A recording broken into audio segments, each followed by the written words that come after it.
Going live. Yo, what's We're up, everybody? back! I'm D, this is, I am H. and we are HD HD Synergy. Synergy. Let's go. We have returned at long last. And this is not without reason because we spent the interim watching Berserk. At long last, I've gotten him in on the action. He sure And did. let me ask, did it live up to your wildest expectations? My wildest? Probably not, but it definitely gave me a lot of twists and turns. I would definitely say that much. Mm-hmm. Very hard story to predict. We only saw 24 of the 25 episodes because the very first episode takes place after episode 25. Thanks a lot for that. Yeah. But Sorry to interrupt, but Mhm. mic test and is that good audio quality for you? I like the sound of this. Okay. I like the All sound right. of this. I'll let you keep going. I'm gonna just keep doing my typical thing at every beginning of the live stream. Mhm. I am such a bad manager and everything, so please bear with me. We work with what we got. We do what we can. We get the best that we got. And what we got is what we got best. I don't know what I'm doing with what I'm saying, And but that's- I am saying what I'm doing. That's perfectly fine. It's okay. You was talking about Berserk and how I just started watching. Mm-hmm. What was the craziest episode for you when you started? The craziest episode when I started, definitely the finale, definitely the eclipse. It's probably the most notorious part of all of Berserk, not just from its anime, but also its manga. The sort of devastating impact that it left on readers and watchers during their first go around. It's so emotionally riveting. Like, it had been 9 years since I had first seen Berserk in its entirety, and the ending always hits just as hard every single time. Like, it takes you on an emotional voyage. Like, from the very beginning, I thought that Griffith was a bit mysterious, a bit compelling, but there was a lot of lingering uncertainties about him. So what he does at the end doesn't come as a surprise, but it does make me despise him. So it doesn't come as a surprise, but it's definitely something you wouldn't expect him to fully commit to. But Because he did it anyway. Yeah, I was like, especially But he because did it anyway. especially because the adventure that they have, Mhm. it's just something like, yeah, I understand. I want to achieve my goal. I understand that there's going to be sacrifices, but the sacrifice that he made, kind of just.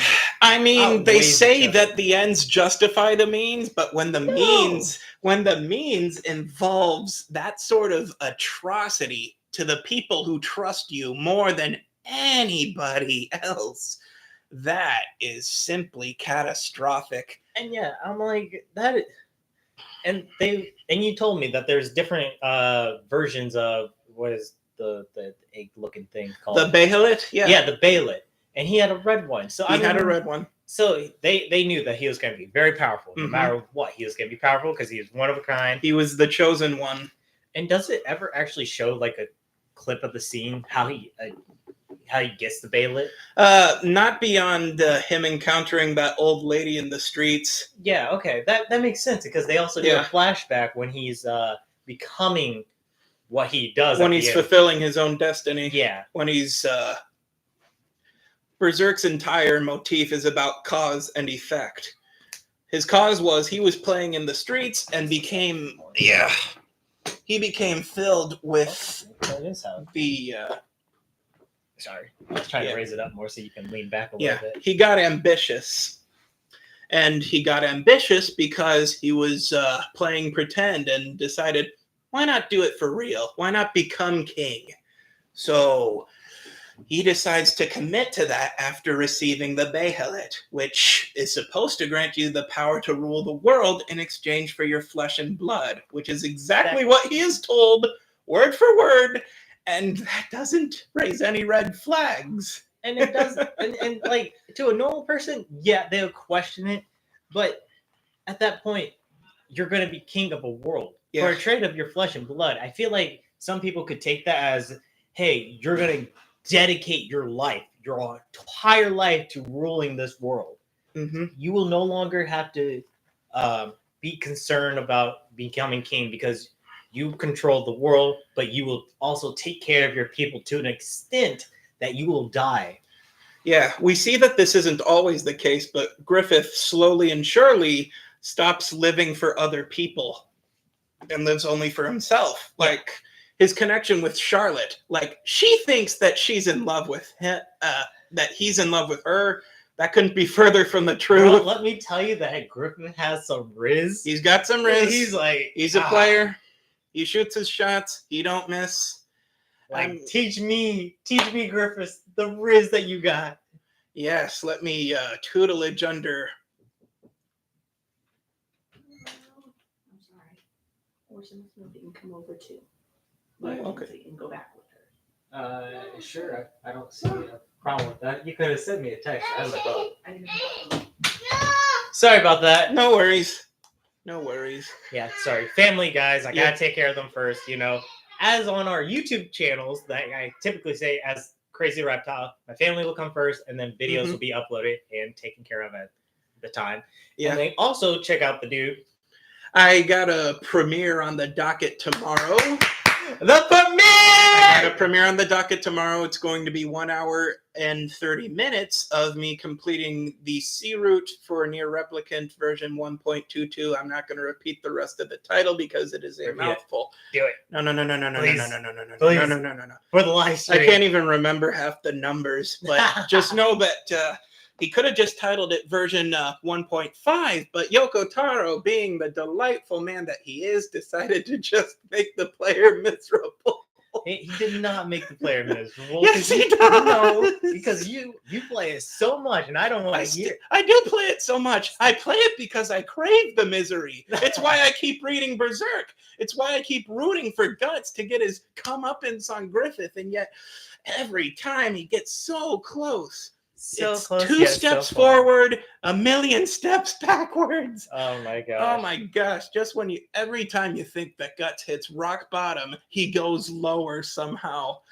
Then again, that's what makes him so easy to root for, even though he doesn't always do the best things. No. We saw that. Remember Adonis? Remember what Guts did to him? Okay, in his defense, at that point, Guts had enough. Yeah. Yeah, In his defense, Guts was playing the role of assassin and needed to protect his cover. Therefore, no witnesses. Never mind that the witness was a 10-year-old boy. What did I say when that happened? Gosh, what did I say? What? Because okay, first he was like kill, right, and then the child was spotted. I was like kill, and then more people spotted him. I was like top tier assassin guy. Yeah, he's doing a terrific job. And they didn't even realize it was Guts, despite the fact that there isn't anybody even remotely near his sort of build or wielding the same size of weapon. That's what I was getting at. I was like, the puncture hole from the people that were slain were absolutely ginormous. Just being like, odd, giant. We're all looking for who could have done this. A giant battle axe or a giant sword, maybe, wink, wink, nudge, nudge, blink, blink. Maybe it's the second in command for that new Band of the Hawk army that's been working for us. Just a suggestion. Possibly, but oh gosh, who will ever know? Yeah. Oh my gosh. Also, you wanted to talk about a little bit about their manga and their studio coming up? Well, not studio coming up, but their studio overall. But the expectations. So Berserk, as I've explained before, its author perished in 2021 and was put on a bit of a limbo. Like, Berserk had plenty of hiatuses, but this was completely different. The author, the man behind the entire vision, was gone. But despite that, he left very thorough, very extensive notes. And thank goodness he had the foresight to do so, because every single protege, every student of his at Studio Gaga has been continuing it in his absence. And did he die of a disease, correct? It was acute aortic dissection, so it was a heart problem, probably something probably an affliction he got by how hard he worked on the manga. Like, the guy was a perfectionist to a fault. You could see it on every page. But yeah, and I, for all the manga writers and all the artists out there, please take care of yourself because this is a serious matter. Yeah, and not just Kentaro Miura, but look to Hunter x Hunter. Togashi, his health has been notoriously horrible, and yet so stubbornly he insists on drawing it himself, despite the fact that he is married to the author of Sailor Moon. Which we have brought up. We have brought up before. I'm going to bring up again because Hunter x Hunter keeps going on hiatus, and it doesn't need to. It's coming back. It's coming back. It is coming back, and then it's going to go on hiatus again. Don't say that. I know how this works. I know how this works. It's why I've been reluctant to pick up the manga after seeing Madhouse's 144 episode anime end. One of my favorites of all time. But before straying too far off topic, Berserk's gone so far 16, soon to be 17 chapters after its author died. But the next one will be coming June 14th, less than 2 weeks away. Yeah, I was like in 13 days. Jeez. Yeah. Okay. I see you, Berserk. I see you personally. But the one thing I am never going to do with Berserk is complain about how long it takes for new chapters to come out, because I know how important this is to the people working on it. I know how much effort they are putting into every single page, and frankly, I'm too flattered by what they've been doing and too impressed by what they've been doing to give up on it. That is so true. Yeah. I also learned now a little bit of self-control of being patient for any animes or any mangas that I've been waiting for personally, because let me say that I do story writing, which has been mentioned before, but I see how this could take much longer, especially if you are a perfectionist, like some of these anime creators. I'm a bit of a perfectionist myself with some of what I do, but yeah, and I was like, this takes so much stress, and you don't even really know. It's more of a subconscious stress, subconscionable stress that it slowly takes toll to your body. And I am sorry that we have taken so long to go live again to talk about this, but health is so important. And you guys matter to us. So please smash that like button and subscribe. Once again, go check out the dude. He is doing amazing. And I love to watch all of his... double that for Crazy Reptile. Thank you. I love to watch all of his live. It's not even live. It is live. It's live. Semi-live gameplay, mostly live. This premiere was recorded in one take, but it won't be premiering on live stream because my stupid butt forgot to collect a single weapon in the playthrough I was going through. No, you should Therefore, I could not attain ending C. This is a problem. Well, and it is one that I rectified by playing it on my Xbox's file. Thank goodness I had the foresight to keep that capture card. Otherwise, I would have been rectified. So what I think you should do then is make a small short and then tag the video into that short. So when people watch the short, they'll see you collect that one piece and then go watch the premiere and see you collect the others. Yeah, the last couple of shorts I posted did really well. They did. Yeah. I was so surprised. Also, how do we want to talk about our friend? Because I don't know if we have permission to use his name. We can call him Mr. T for now. Mr. T? Okay. Mr. T. Yeah, so when you did the short with Mr. T, I was watching it. I was like, bro, I wish I was a part of this. Yeah, we went to the riverside just for the sake of it, monkeyed around a bit. Sometimes he'd go off into these long diatribes on the meaning of life. You know how he was doing with the snake?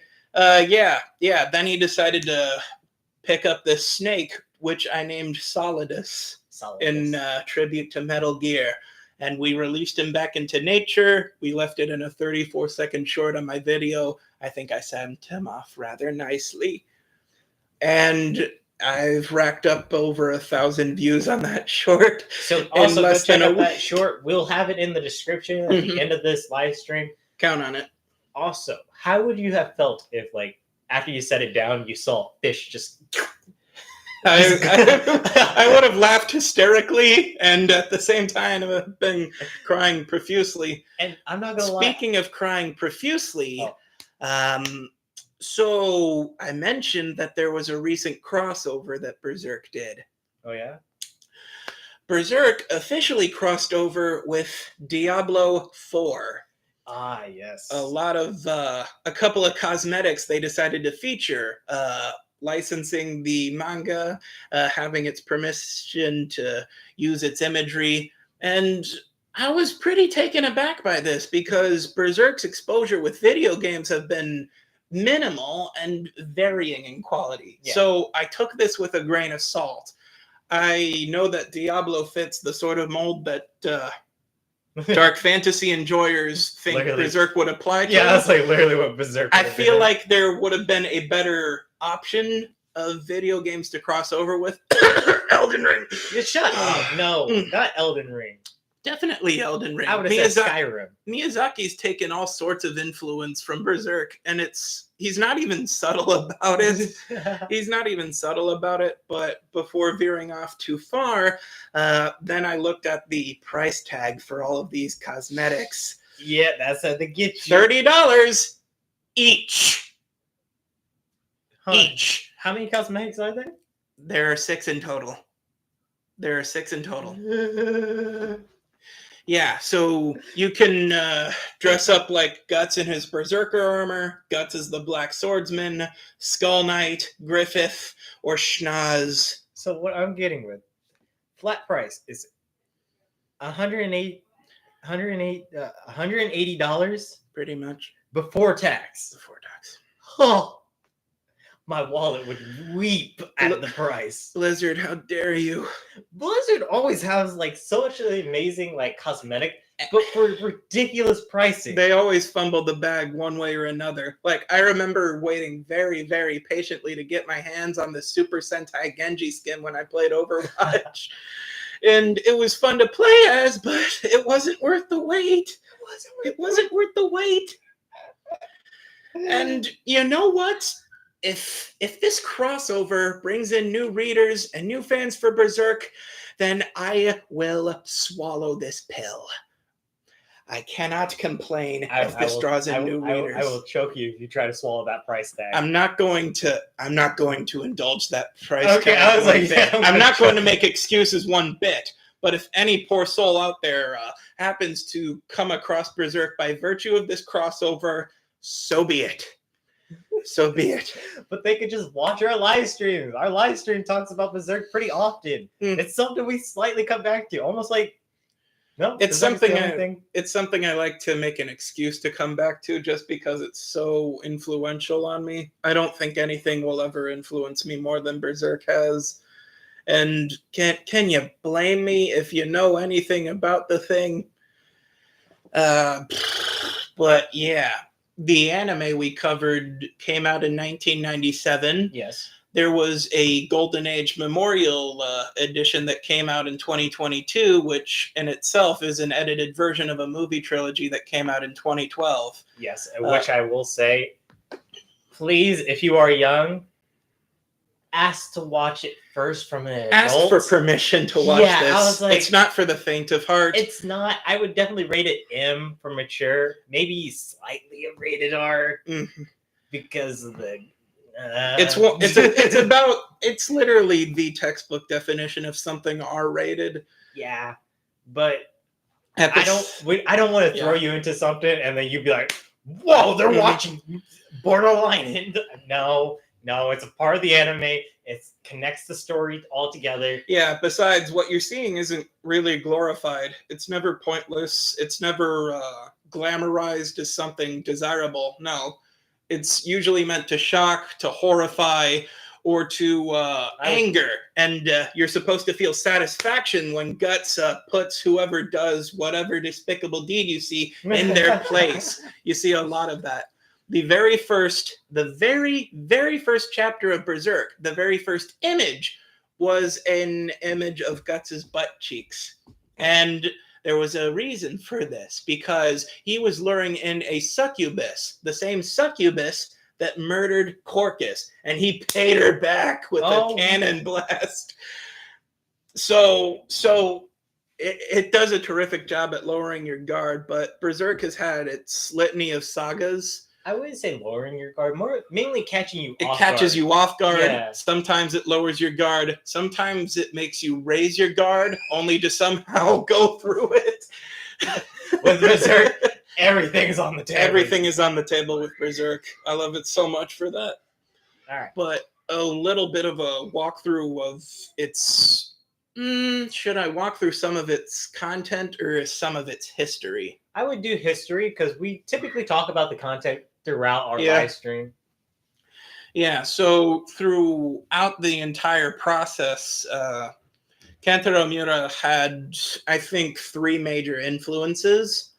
The most noticeable of which is probably Devilman by Go Nagai that came out in the early 1970s. And only recently, 2018, did it get a proper anime adaptation in Devilman Crybaby. Granted, it was only 10 episodes. Granted, they really change a good lot episode. of the manga just to fit with the period, because 2018 isn't exactly the same year as 1972. A lot of things were able to slide back then. Yeah, and you can definitely see a bit of influence between the protagonist and antagonist. You can see a lot of Guts and Akira. You can see a lot of Griffith and Rio.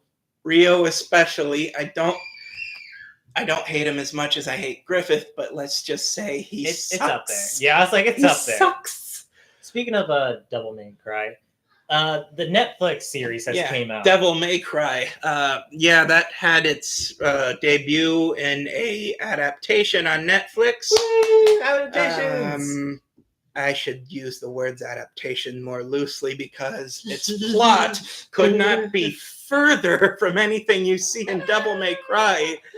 He turned Adi Shankar, the show director.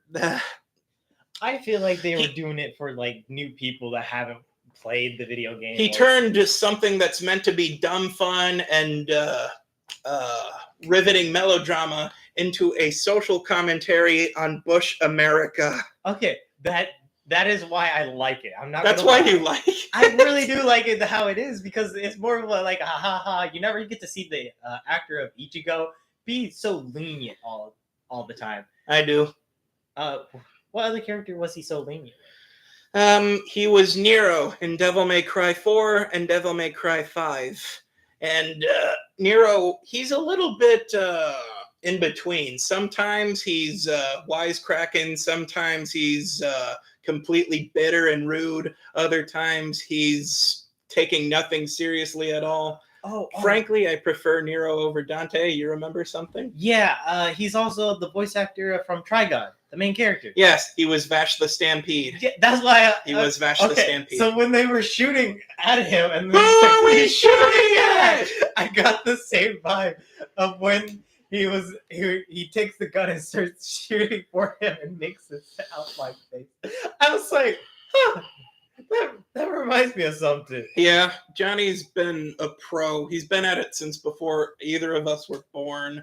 Okay. Like, even before that, he got his start in Power Rangers. He was Adam Park. He was the Black Ranger. Yeah, let's go! The Black Ranger is the best Ranger.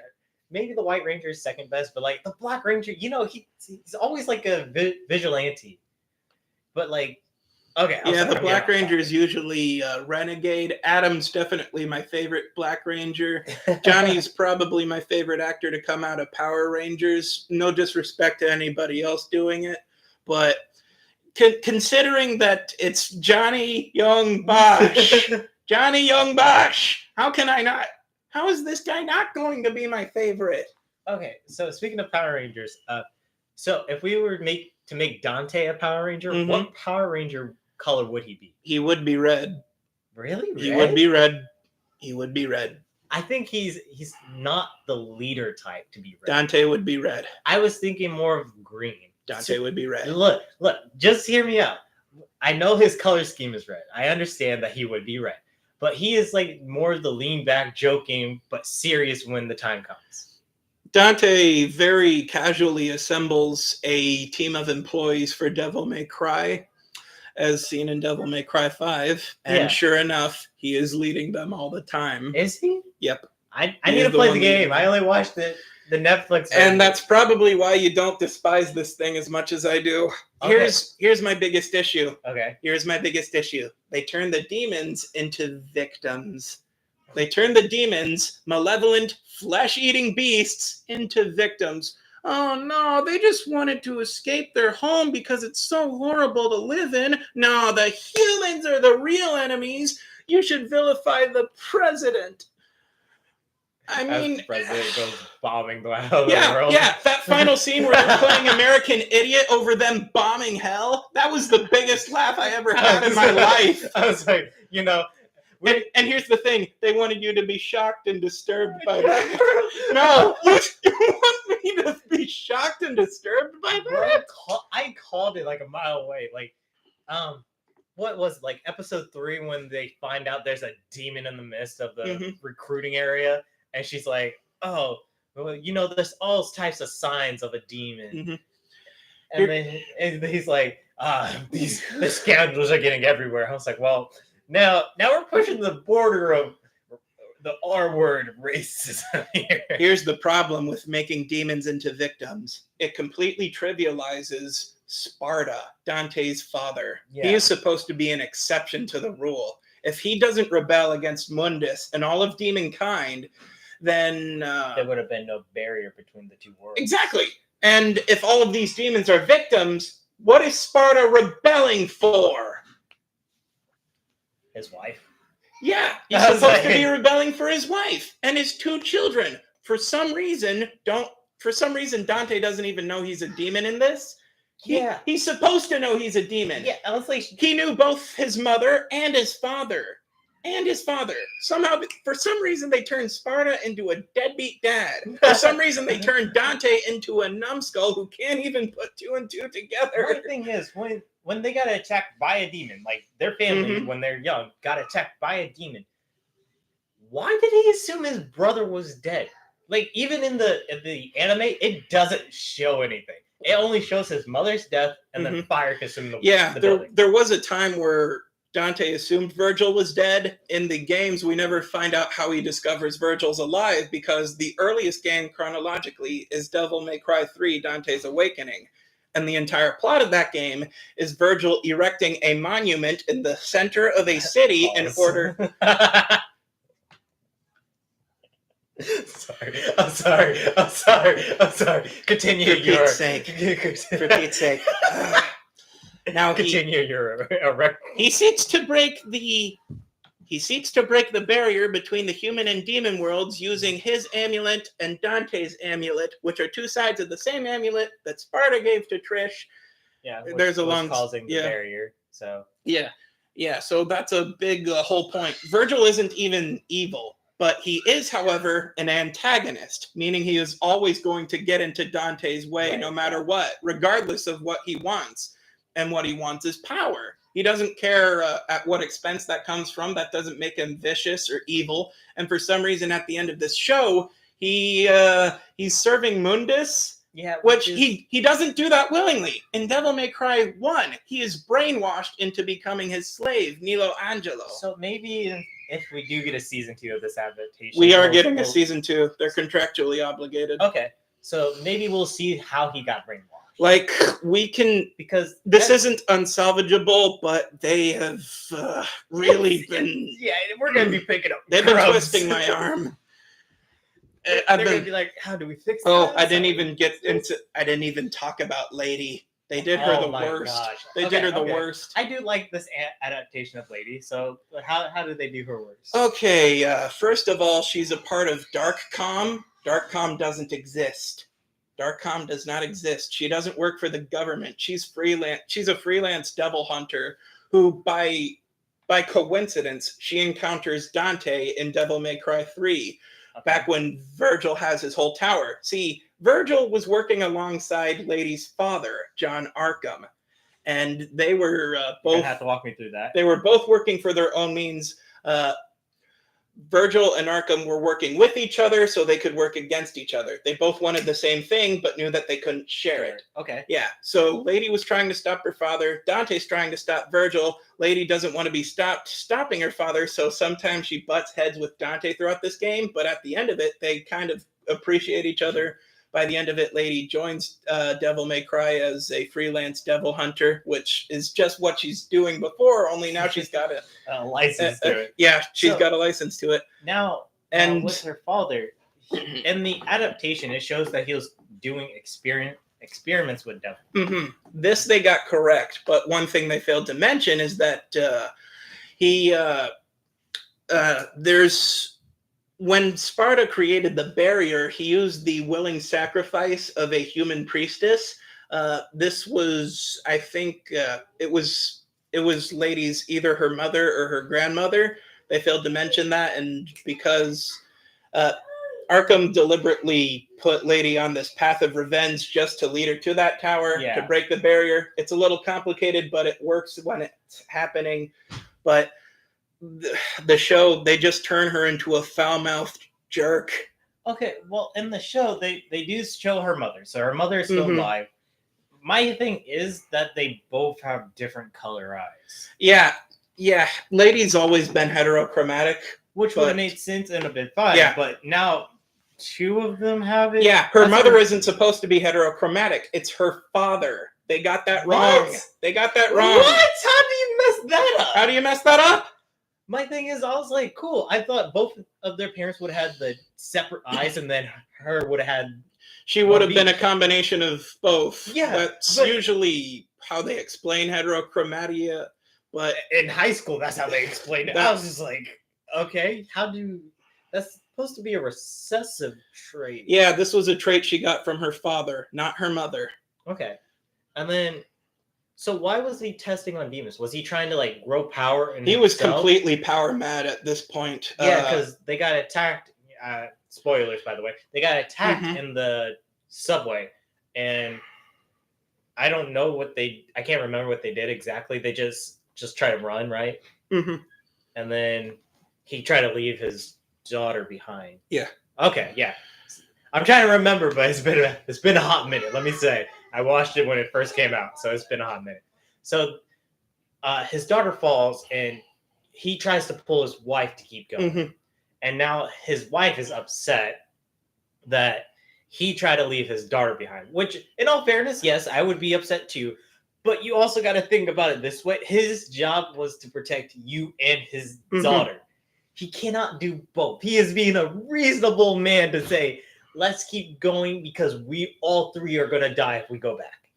Yeah, I was like, I don't know why people are giving him so much crap for the animation, for the reanimation, animatic. Sorry, I don't know how to pronounce words right now. It's okay.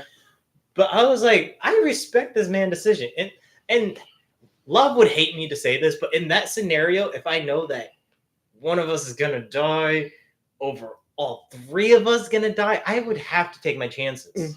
Like, don't get me wrong. I would be completely devastated. I would end up becoming power hungry like her father. Yeah, there's the thing. For the revenge. Arkham didn't save his family in the games. He deliberately murdered his wife just to fill Lady up with enough hate to want to kill him. It's kind of like how it initially was with Itachi and Sasuke. Oh, but this is in this instance, I think it's a little worse because Itachi didn't have Itachi had an ulterior motive for murdering his entire family. Yes. Arkham did not. He just did it for power. Yes. He just did it to emulate big boy Sparta and wield all of the power of devil. Okay. Speaking of different animes, I know we're getting like a little off topic, and we're already half an hour into this. Not to get too sidetracked, but there were other topics on the docket. Yeah, we want to talk about. I know you wanted to talk about One Piece. Do you want to talk about that, or should we postpone it a little bit more? We can be a bit brief with One Piece, but yesterday. I was like, I have no talk, so this is all you. Yeah, yesterday they decided to debut the live-action appearance of Tony Chopper. They also made the unfortunate announcement that season 2 of that will be coming next year instead of this year. Are you really disappointed about that, though? A little. A little? A little. I No, thought the live action didn't have that much good of a feedback. no, it's had terrific feedback. And it's largely because they've been including feedback from Eiichiro Oda, the dang author. Okay. So I And- see. Yeah. Thank goodness he was there because he shot down a lot of ideas that would have completely messed it all up. All right, But- I'll let you continue. I'm sorry. Yeah, Chopper's design is kind of a fusion between what he looked before and after the time skip. So I think they just want something they can use universally so they don't have to go through the boredom and pain and hassle of a redesign later down the road. His voice, I kind of wish was a little more high-pitched, kind of like it was in the anime on both ends of it. Speaking of which, One Piece's English broadcast recently completely caught up with Japan. Yeah, you told me about that. Completely. Yeah, let's give them applause. They deserve That it. was 18 years worth of effort. They used to be 300 episodes behind. They They caught all the way up. They booked it. They're like, all right, guys, time to lock in. Yeah, you know who's in One Piece's English version? Johnny Young Bosch. You know, I know anime characters. I don't. Isabo. Isabo. Really? Yeah, Isabo. Johnny Young Bosch is Sabo. The same Johnny Young Bosch voicing Dante in Adi Shankar's Devil May Cry. The same one voicing Nero in Devil May Cry 4 and 5. Vash the Stampede from Trigun. Ichigo from Bleach. Rino Kumara from Blue Exorcist. Yep. I mean, just another feather in the cap for the guy at this point. Bro is everywhere. He's got a. At this point, He's had a terrific career. Has there been an anime within the last 2 years that he hasn't been, like, say yearly, because I know there's a lot of anime that come out, just like an anime that recently came out in the last 2 years? Like, Yeah. I'm pretty sure he's been in at least one anime in the last 2 years. I don't think he's had a role in Black Clover yet. No, but he might, because He might eventually. 3, I want to say, is coming out. I don't know. The final season is coming I out. can't remember if he's had a role in Fairy Tale either. And No, he hasn't had a role in Fairy Tail. nah, I didn't think so. I'm literally listening to all the voices that Fairy Tail just. Yeah, just to distinguish and verify and confirm. But Have you watched Fairy Tail yet? yeah, I've seen up until Loxus's mutiny. Yeah. Okay. So you haven't reached peak Fairy Tail. No. Yeah, you're almost there, but like, it's. Don't get me wrong, Fairy Tail. I love Fairy Tail. I want to get a tattoo of it. It's just the beginning is so slow and rough. Yeah. And they really do. And I understand why people say the power of friendship. It takes a bit to find its footing, but Yeah, but it does. So I mean, as an anime watcher that has finished Fairy Tail, just give it a little bit more. Yeah. Because they do start showing the training. They do the more high tense attack battle, the high tense fighting, mhm. and the animation doesn't become, I would say, crisp, but just becomes a little bit more, High quality. high quality and more what you would expect out of an anime that has been running this far. On the subject of high quality, I think it's time to break the news about Science Saru as a studio.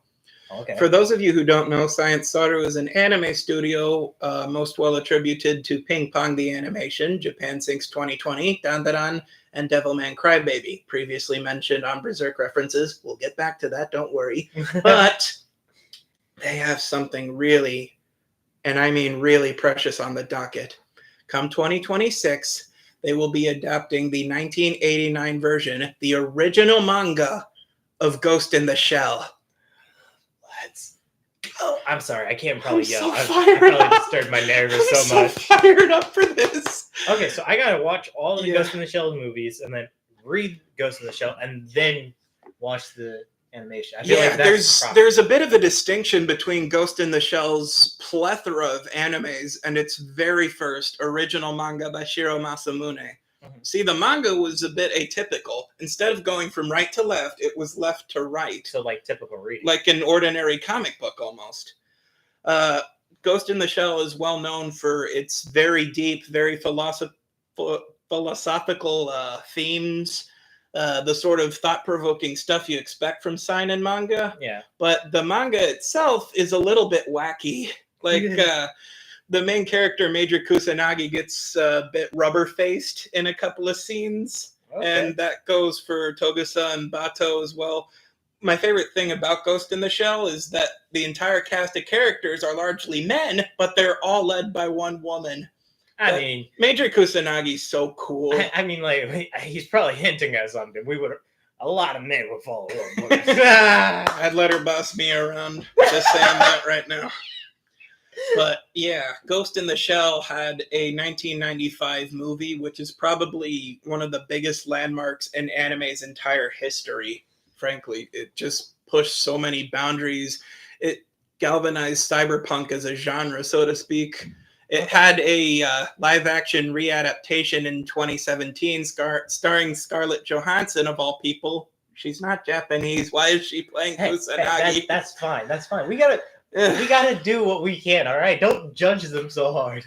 Yeah, it's not Johansson's fault. It's the studio's fault.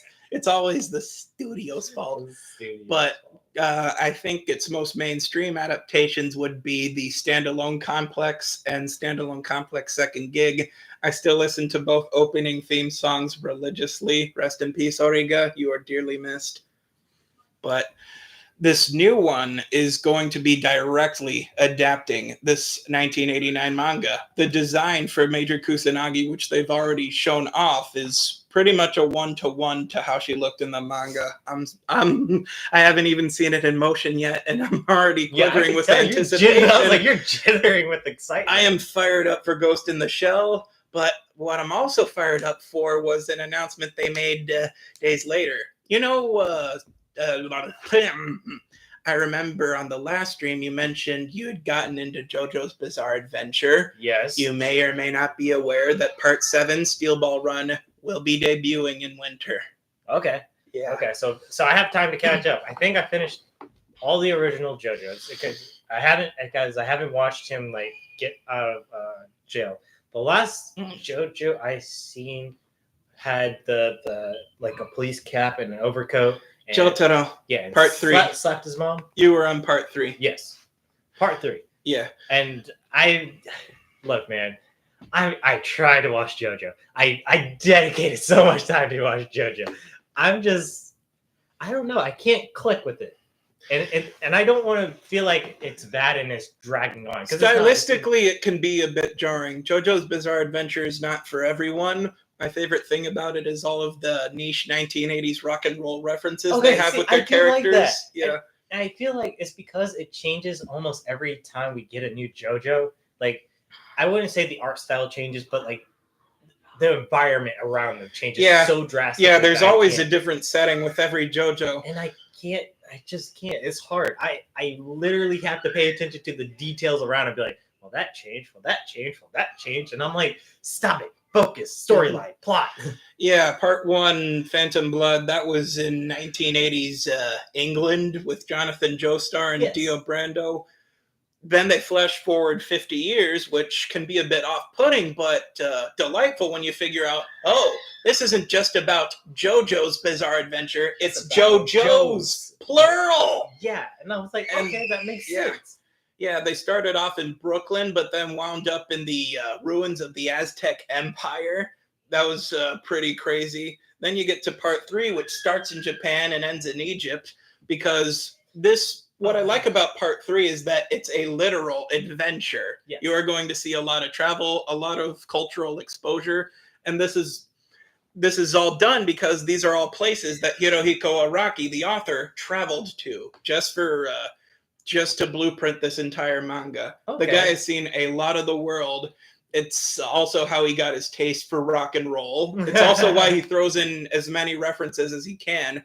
And Araki is so polarizing compared to other manga authors because we've spoken about the sort of toll it takes on people who do this. Yes. But it doesn't seem to affect Araki in the slightest. The dude looks the same that he did in 1987 as he does now. He's in his late 60s. He is the definition of pure health. Yeah, and unlike other manga authors who value their privacy and their time to work on their craft, Araki loves his fame so much. I think it's because he has nothing to hide. He has nothing to hide. I feel like, when you become famous, there's always something you want to hide from the world, whether it's good or bad. I think it's because he's just saying, you know what? Forget it. I'm famous. You know, people are gonna know me whether I like it or not. Yeah, but this part, Steel Ball Run, a lot of fans consider it the absolute best of the bunch. Oh, don't say that because you know I'm gonna have to Here- watch all the way up there. Here's the thing. Okay. The reason people do this is because during this part of the manga, Araki changed his scheduling. He had been working for the Weekly Shonen Jump.